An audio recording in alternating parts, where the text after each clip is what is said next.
Hello.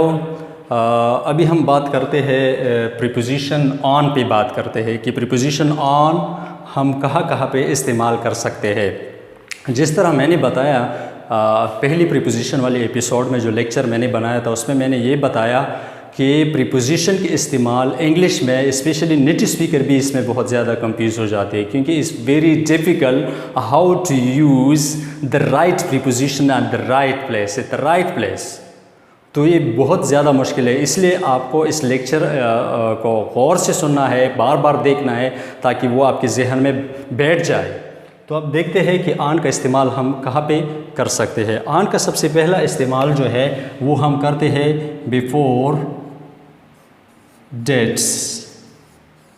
Specifically जब हम एक डेट्स लिखते हैं या डेट्स की बात करते हैं तो उससे पहले हमने ऑन की प्रीपोजिशन इस्तेमाल करनी है। और दूसरी नंबर पे है डेज़।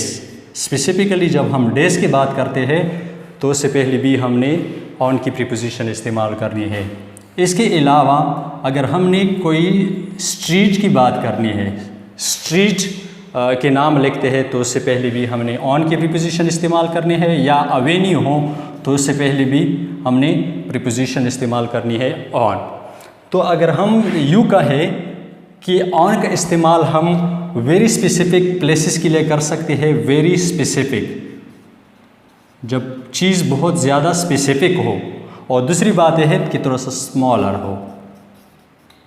जिस तरह इन में मैंने कहा था कि इनके इस्तेमाल हम बिगर चीज़ों के लिए करते हैं और जनरल चीज़ों के लिए करते हैं। यहाँ पे ये डिफरेंस आप नोट करें कि ऑन का इस्तेमाल वेरी स्पेसिफिक, स्ट्रीट चूँकि वेरी स्पेसिफिक होता है is compare to the country, और इन अगर हम देखें तो कंट्री के साथ इन का इस्तेमाल होता था तो स्ट्रीट के साथ ऑन का इस्तेमाल होता है, क्योंकि स्ट्रीट कंट्री से बहुत ज़्यादा स्पेसिफिक है और ये स्मॉलर भी है is compare to the country. तो आइए हम एग्जांपल में देखते हैं कि इसका इस्तेमाल हम किस तरह कर सकते हैं। एग्जांपल नंबर 1 डेट से स्टार्ट लेते हैं, या John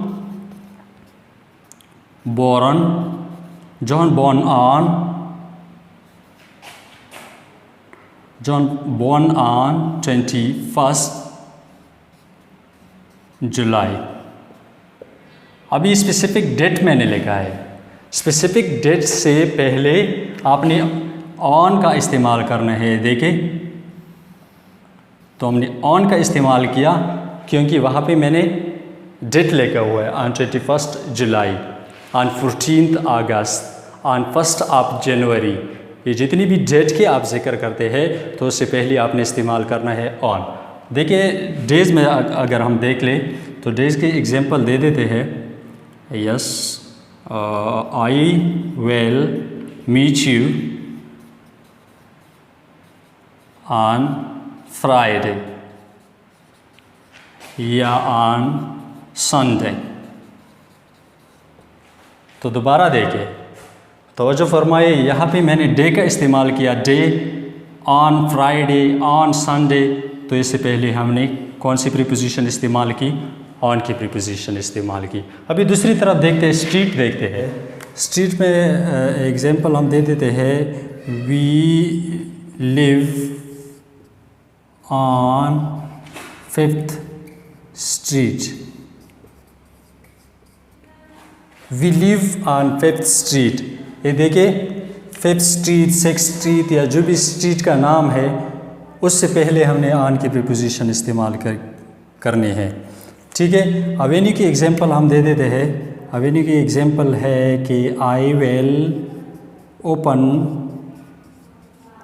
my new office on Kennedy Avenue। Kennedy Avenue। I will open, मैं खोलूँगा माय न्यू ऑफिस, मेरा नया दफ्तर ऑन Kennedy Avenue पर। तो हमने 4 चीज़ें बताई जहाँ पे हमने उससे पहले ऑन की प्रीपोजिशन इस्तेमाल करनी है। Number 1 is before dates, date से पहले, जिस तरह मैंने इस्तेमाल किया John born on 21st July, John 21 जुलाई को पैदा हुई। तो दूसरी नंबर पे है डेज। डेज से पहले भी हमने ऑन की प्रीपोजिशन इस्तेमाल करनी है। I will meet you on Friday, on Sunday, whatever. मैं आपसे मिलूँगा ऑन फ्राइडे, फ्राइडे पर मैं आपसे जुमे के दिन मिलूँगा। एंड इससे पहले हमने ऑन की प्रीपोजिशन इस्तेमाल की। अभी ये देखो, स्ट्रीट से पहले we live on 5th street, हम 5th स्ट्रीट पर रहते हैं। तो स्ट्रीट का जब नाम आ जाता है तो वो स्पेसिफिक होता है, इसलिए हमने उससे पहले ऑन की प्रीपोजिशन इस्तेमाल की। और लास्ट में एवेन्यू से पहले I will open my new office on Kennedy Avenue, मैं कैनेडी एवेन्यू पर अपना नया दफ्तर खोलूँगा, अपना नया ऑफिस खोलूँगा। तो ये होता है ये था प्रीपोजिशन की ऑन की सही इस्तेमाल भी आपने सीखना है, और इसे आप स्क्रीनशॉट भी ले सकते हो और इसको सही तरीके से पढ़कर विद एग्जाम्पल अपने जहन में बिठाना है, ताकि आप किसी एंट्रेंस टेस्ट में या स्कूल की किसी भी एंट्री टेस्ट में या यूनिवर्सिटी की जो एंट्रेंस टेस्ट है उसमें भी प्रीपोजिशंस की खाली जगह बहुत ज़्यादा आते हैं, या आप स्पीकिंग में सही प्रीपोजिशन के इस्तेमाल जानना चाहते हैं, तो this is all very necessary for you to learn it, understand it and use it in the correct places. I hope you enjoy this lesson today.